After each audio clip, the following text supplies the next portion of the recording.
فخر کچھ ایڈ کرنا چاہ رہے ہیں؟ لینا میرا ایک ہی جو ریما ابھی کہہ رہی تھی کہ یہ ابھی کلیئر نہیں ہے کہ جو 9 مئی کے حوالے سے سویلینز کا جو ٹرائل ہو رہا ہے وہ میوٹنی نہیں بلکہ لا اینڈ آرڈر کے حوالے سے. دیکھیں جو عام ایک جو پروٹیسٹرز تھے ان میں اور جو ایک جنرل فیض حمید یا عمران خان کے حوالے سے یہ ایک ڈفرینس ہے. اور عمران خان یا یہ جو جنرل فیض حمید کے حوالے سے جو میری اطلاعات ہیں کہ وہ یہی ہیں 9 مئی کے حوالے سے، اور ایون جو نومبر 2022 کے حوالے سے کچھ ایونٹس ہوئے تھے وہ میوٹنی کے اس میں ہی زمرے میں ان کے حوالے سے جو جتنی بھی تحقیقات اور وہ ہو رہی ہیں وہ اس سے ثابت ہو رہا ہے ان کا. نہیں ایگزیکٹلی، تو میں یہ کہہ رہی ہوں کہ ایون عمران خان کی جو ایف آئی آرز ہیں 9 مئی سے ریلیٹڈ جو میں نے دیکھی ہیں بہت زیادہ ہیں، اس میں کہیں مجھے میوٹنی کا ذکر نظر نہیں آیا. وہ ایسا ہی لگ رہا ہے رائٹنگ، لا اینڈ آرڈر، ملک میں انسٹیبلٹی کریٹ کرنا. سو یہ میرے لیے ایک دلچسپ چیز ہے. اور یہ جو پریس اسٹیٹمنٹ ہے اس میں بھی جو آج آئی ہے میوٹنی، انسبارڈینیشن، اس کا ذکر نہیں ہے. سو میرا خیال ہے یہ آپشنز کھول دیتا ہے کہ آپ نے کس چیز کے لیے ٹرائی کرنا ہے eventually, even though public discourse میں ہم اس کو ایز میوٹنی انسبارڈینیشن ہی ڈسکس کرتے ہیں. ایک اور اہم بات ہے کہ جو پوسٹ ریٹائرمنٹ اوفینسز ہیں، پولیٹیکل ایکٹیویٹی، اس میں عمران خان کا کیا مطلب؟ وہ تو فارمر آفیسر نہیں ہے ملٹری کے، تو یہ اوفینسز ان پہ تو اپلائی نہیں کریں گے. تو ان میں وہ کو ایکیوز نہیں ہوں گے، کیونکہ سزا یا اوفینس تب بنتا ہے ملٹری آفیسرز پہ. پابندی ان پہ ہے کہ وہ پولیٹیکل ایکٹیویٹی نہیں کر سکتے. پابندی پولیٹیشنز پہ نہیں ہے کہ وہ فوج کے ساتھ، کسی فوجی افسر کے ساتھ مل کے پولیٹیکل ایکٹیویٹی نہیں کر سکتے. You get it? So offence Imran Khan کے لیے نہیں بنتا، جنرل فیض حمید کے لیے بنتا. بٹ اگر ایسا ہو کہ ان کو ایڈ یا بیٹ کرنے کے لیے کیا گیا ہو تو پھر؟ لیکن علینا ایڈ بیٹ آپ کی، اگر آپ ایک سویلین ہیں آپ کے لیے وہ اوفینس ہی نہیں ہے. I don't think in offences میں عمران خان یا کوئی سویلین آ سکتا ہے. وہ کو ایکیوزڈ تب آ سکتے ہیں اگر آفیشل سیکرٹس ایکٹ کے کچھ پروویژنز ہیں جس میں یہ پاسبل ہے. میوٹنی کے اوفینسز میں یہ پاسبل ہے. یہ میری رائے ہے، ورنہ اٹ ڈزنٹ میک سینس کہ آپ عمران خان کو کو ایکیوز بنائیں گے. سو دس از وائی بہتر ہوتا ہمیں بتا دیتے چارجز کیا ہیں تاکہ ہم دیکھ لیتے. اچھا بھٹی صاحب بھی کچھ ہے، بہت سی کنجیکچر ہوگا. Absolutely absolutely. سلیم صافی صاحب آپ کہیے گا سیاسی ڈسکورس میں بھی اور ملکی تاریخ میں بھی کیا اہمیت ہے یہ الزام عائد کرنے کی، اور جو چارج شیٹ ابھی دی گئی ہے اس کو کیسا پایا آپ نے، کیا سمجھتے ہیں؟ دیکھیں پاکستان کی تاریخ میں پہلی مرتبہ ایسا ہو رہا ہے کہ ایک سابق D G I S I اور 3 اسٹار جنرل جو اس کے ساتھ تھے ان کے خلاف فیلڈ کورٹ مارشل ہو رہا ہے. اور پھر اس میں بھی یہ بات قابل ذکر ہے کہ وہ ایسے ویسے الزامات کے تحت نہیں، بلکہ جس میں آفیشل سیکرٹ ایکٹ کی خلاف ورزی جیسے الزامات بھی شامل ہیں. تو یہ غیر معمولی واقعہ اور غیر معمولی اقدام. اب دیکھتے ہیں کہ اس کا منطقی نتیجہ کیا نکلتا ہے. سر آپ کو لگتا ہے کہ کچھ اسپیسیفک ڈیٹیلز ملنی چاہیے تھیں یا چارج شیٹ سے متعلق تھوڑا مبہم ہو گیا؟ سیاسی سرگرمیوں میں ملوث ہونا، ریاست تحفظ کی بات کی گئی، پھر یہ جو افراد کو ناجائز نقصان پہنچانا ہے، اس سے کیا مراد لی جائے سر؟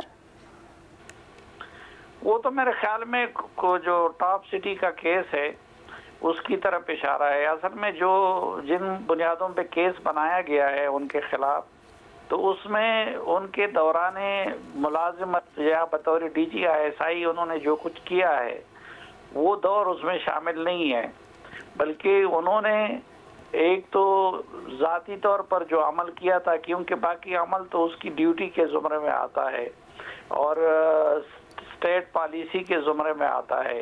اس لیے اس بنیاد پہ ان کو نہ پہلے چارج کیا گیا تھا اور نہ اب چارج کیا گیا ہے. ان کو ایک تو اس بنیاد پہ چارج کیا گیا ہے جو کام انہوں نے ایک ذاتی حیثیت میں کیا تھا جو ٹاپ سٹی والا ہے، اور دوسرا ان کو اس وقت کے لیے چارج کیا گیا ہے کہ جب انہوں نے فوجی ڈسپلن کی خلاف ورزی کی ہے ریٹائرمنٹ کے بعد.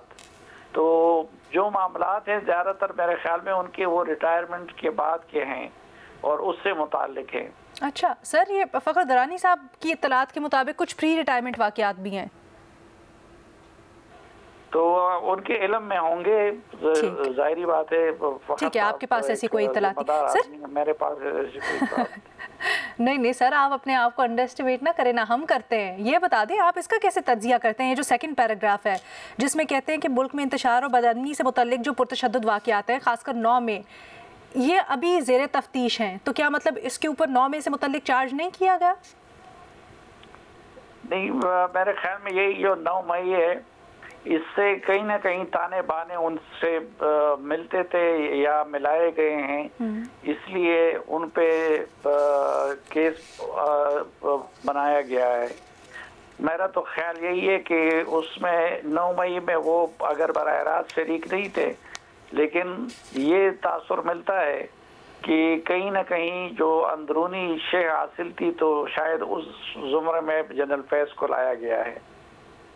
اور سر تفتیش کا کہا جا رہا ہے تو کیا چارجز میں شامل نہیں ہیں وہ؟ ابھی اس کے اوپر تفتیش ہو رہی ہے اور آگے جا کے اس کو شامل کیا جائے گا؟ نہیں، تفتیش سے تو معاملہ ایک قدم آگے بڑھ گیا نا. اب تو ان پہ فرد جرم عائد ہو گئی. یہ تو جو آج تفصیلات دی گئی ہیں یہ تو فرد جرم کی ہے. ٹھیک ہے. اچھا بھٹی صاحب بھی کچھ سوالات کرنا چاہ رہے تھے. بھٹی صاحب. میڈم شیخ، ابھی میں نے پروگرام کے دوران ایک جو اس آرمی ایکٹ اور آرمی کے مقدموں کے حوالے سے کافی وہ کیا کہتے ہیں بہت ہی تجربہ کار آدمی کو پوچھا، تو اس کا کہنا ہے کہ ٹاپ سٹی کو نکال کر بحیثیت کور کمانڈر جو انہوں نے کیا جب ان کی ڈیوٹیز یہ نہیں تھیں جو وہ کر رہے تھے، وہ ہیں ان پہ چارج. اور جو ریٹائرمنٹ کے بعد کیا، پری ریٹائرمنٹ کا مطلب ہے کہ بحیثیت کور کمانڈر جو انہوں نے کیا، اور ریٹائرمنٹ کے بعد جو کچھ ہوا یہ اس میں ہے. دوسرا، عمران خان پر ابھی بات ہو رہی تھی، ریما صاحبہ بات کر رہی تھی، عمران خان پر بغاوت کے مقدمے ہیں اور اس پرچے کاٹے گئے ہیں، اور ایک اور بڑا سنگین مقدمہ چلائے جانے کی تیاری ہے عمران خان پر، وہ بھی بغاوت کے حوالے سے ہی ہے. اور تیسرا، فیض حمید صاحب پہ اس طرف اشارہ ملتا ہے. اب آگے جا کر کیا ہوتا ہے وہ بھی یہ ہے کہ ریاست کے تحفظ اور مفاد کو نقصان پہنچانا، یہ بھی اسی زمرے میں اسی طرف لے جاتا نظر آ رہا ہے. اور جو ریما صاحبہ سے میرا سوال ہے وہ یہ ہے کہ آرمی ایکٹ میں جو ترامیم ہوئی ہیں ان کے کہہ رہے ہیں لوگ کہ وہ اس کے بعد فیض حمید صاحب کے حوالے سے بہت ساری یا کسی باقی جو 9 مئی پر جرنیل نکالے گئے، بریگیڈیئرز نکالے گئے، کرنل، فوجی افسروں کے رشتہ دار، اور اس میں دائرہ کار وسیع کر دیا گیا. پہلے جو ڈیوریشن تھی وہ 6 مہینے تھی، اگر 8 مہینے تھی، سال تھی، تو اس کو لمبا کر دیا گیا کہ ریٹائرمنٹ کے بعد یہ وہ نہیں کر سکتے. تو میں یہ پوچھنا چاہوں گا کہ آرمی ایکٹ میں جو ترامیم ریما صاحبہ ذرا بتائیں گی کہ کیا کیا جو اسپیسیفک ترامیم ہوئی جو اس کیس کو بھی ہٹ کر سکتی ہیں.